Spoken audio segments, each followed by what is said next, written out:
Assalamualaikum warahmatullahi wabarakatuh.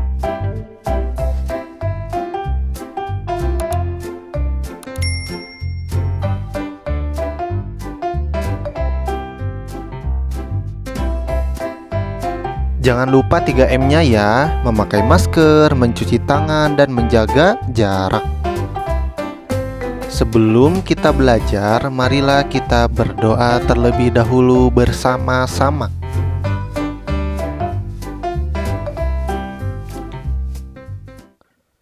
Bismillahirrahmanirrahim. Raditu billahi robba wa bil islami dina wa bi Muhammadin nabiyya wa rasula. Rabbi zidni ilman warzuqni fahman. Amin.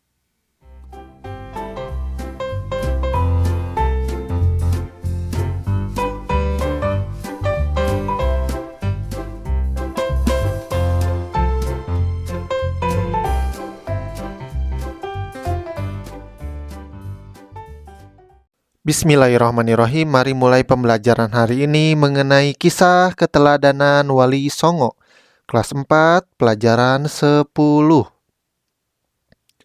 Wali Allah.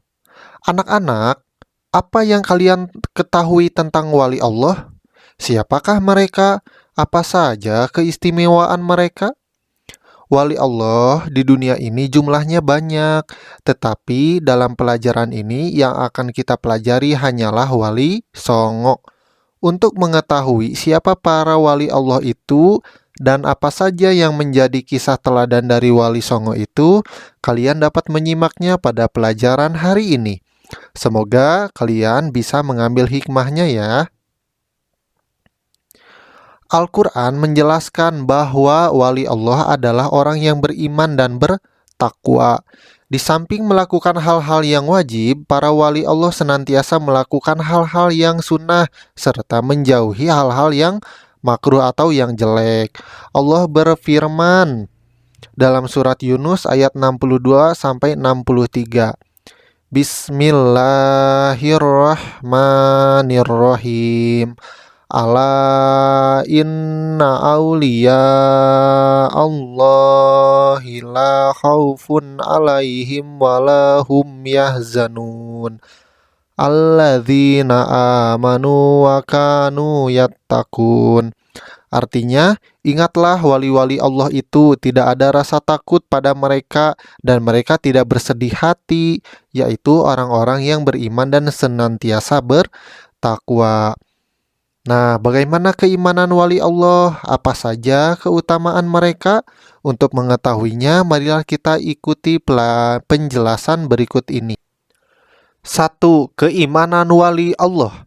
Keimanan yang dimiliki wali Allah tidak dicampuri oleh kesyirikan. Mereka tidak mengakui kekuatan lain, misalnya ada kekuatan batu, ada kekuatan keris, kekuatan tombak, dan kekuatan senapan, dan yang lain-lain yang merupakan perbuatan syirik. Jadi wali Allah itu hanya menyembah kepada Allah, tidak mengakui ada kekuatan matahari, kekuatan patung, dan sebagainya. Bahkan Allah berfirman dalam surat Al-A'raf ayat 30 yang berbunyi, A'udzubillahi minasyaitonirrajim.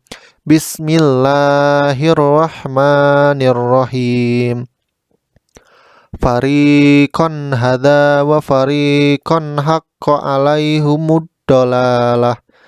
Innahum muttakhadus syayatina awliya min dunillahi wa yahsabuna annahum muhtadun. Sebagian manusia ada yang mendapat hidayah, sementara sebagian yang lainnya disesatkan karena mereka sesungguhnya telah menjadikan setan-setan sebagai wali selain Allah. Sementara mereka mengira bahwa mereka mendapatkan hidayah.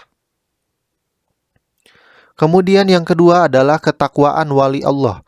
Keimanan para wali Allah tidak sekedar pengakuan, tetapi keimanan mereka menghasilkan ketakwaan. takwaan. Mereka melakukan apa yang diperintahkan oleh Allah dan menjauhi segala larangannya.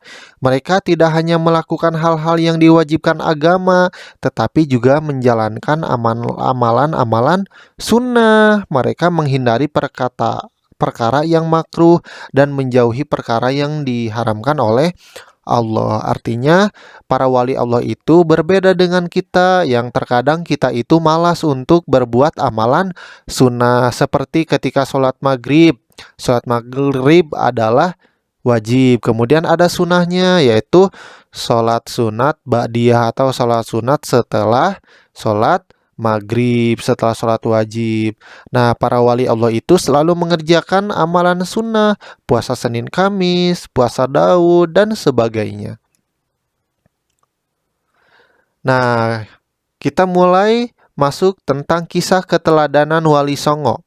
Di gambar sebelah kanan kalian ada gambar Masjid Menara Kudus.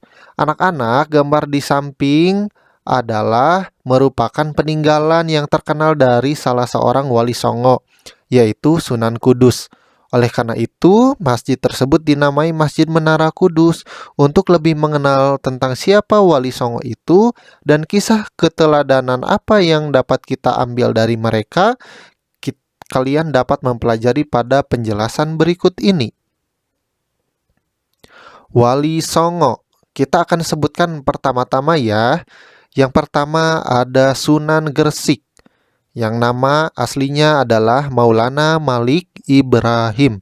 Yang kedua adalah Sunan Ampel, nama aslinya adalah Raden Rahmat.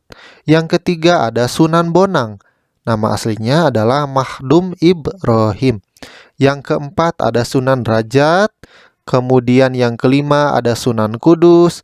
Yang keenam ada Sunan Kalijaga, yang nama aslinya itu Raden Said. Yang ketujuh ada Sunan Giri. Ada kedelapan Sunan Muria atau Raden Umar Said. Dan yang terakhir adalah Sunan Gunung Jati atau Syarif Hidayatullah. Kita mulai mengenal dari Sunan Gresik atau Maulana Malik Ibrahim. Maulana Malik Ibrahim disebut juga Sunan Gresik atau Sunan Tandes. Ia lahir di Samarkand, Asia Tengah dan wafat di Desa Gapura di Kabupaten Gresik, Jawa Timur. Kisah keteladanannya adalah semangatnya mendakwahkan Islam. Sunan Gresik banyak membela rakyat, terutama rakyat yang ada di Pulau Jawa yang tertindas oleh Majapahit. Ia juga mengajarkan tata cara baru untuk bercocok tanam. Yang kedua ada Sunan Ampel atau Raden Rahmat. Sunan Ampel atau Raden Rahmat dianggap sebagai sesepuh oleh para wali lainnya.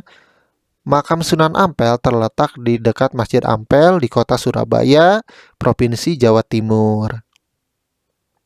Kemudian kisah keteladanan yang menarik adalah ketika Sunan Ampel berdakwah kepada Prabu Brawijaya. Meskipun akhirnya tidak memeluk agama Islam, Prabu Brawijaya terkesan dengan ajaran agama Islam sebagai ajaran budi pekerti yang mulia. Sunan Ampel mengajarkan falsafah Mohlimo atau 5M. Yang dimaksud dengan Mohlimo adalah tidak mau melakukan 5 perbuatan tercela, yaitu yang pertama adalah suka main, maksudnya adalah suka berjudi. Yang kedua adalah ngombe, yaitu suka mabuk-mabukan. Yang ketiga adalah maling, yaitu mencuri. Yang keempat adalah madat, yang artinya menghisap candu atau ganja, ya seperti narkoba. Yang kelima adalah madon. Jadi falsafah limo itu terkenal dari Sunan Ampel atau Raden Rahmat, yang mana orang Jawa kebanyakan itu selalu melakukan 5 hal kejelekan tadi. Nah, karena sering melakukan hal yang jelek, Sunan Ampel selalu mengajarkan mereka dengan istilah Mohlimo atau 5M. Kemudian yang ketiga ada Sunan Bonang atau Mahdum Ibrahim. Sunan Bonang adalah putra Sunan Ampel dan sekaligus muridnya. Ia wafat pada tahun 1525 Masehi. Kisah keteladanannya adalah cara berdakwahnya yang bijak. Sunan Bonang sering menggunakan kesenian rakyat untuk menarik simpati mereka. Ia memasukkan alat musik bonang pada perangkat alat musik gamelan. Oleh karena itu, ia dikenal dengan sebutan Sunan Bonang karena sering menggunakan alat musik bonang. Sunan Bonang juga mengubah suluk wijil dan tembah tombo ati. Jadi tombo ati itu ternyata pertamanya disampaikan oleh Sunan Bonang. Jadi berdakwah Sunan Bonang itu bukan langsung ceramah yang akan membuat orang pada waktu itu pada takut dan tidak mau mendengar. Tapi Sunan Bonang sangat cerdas dalam melihat situasi rakyatnya. Oleh karena itu, Sunan Bonang berdakwahnya menggunakan alat musik. Nah, untuk Wali Songo selanjutnya kita akan bahas minggu depan ya. Jangan lupa untuk tetap menyaksikan video-video yang akan datang dari video pelajaran Bapak ya. Kemudian tugasnya adalah yang harus kalian jawab. Yang pertama, siapakah Wali Songo itu? Yang kedua, sebutkan salah satu peninggalan dari Wali Songo. Kemudian yang ketiga, nama asli dari Sunan Gresik, Sunan Ampel, dan Sunan Bonang adalah. Nah, jawaban kalian isi seperti biasa di buku tulis agama, kemudian kirimkan ya seperti biasa. Terima kasih atas perhatiannya. Mohon maaf bila banyak kekurangan, baik dalam penyampaian materi maupun video pembelajaran. Kita akan bertemu lagi minggu depan ya. Wassalamualaikum warahmatullahi wabarakatuh.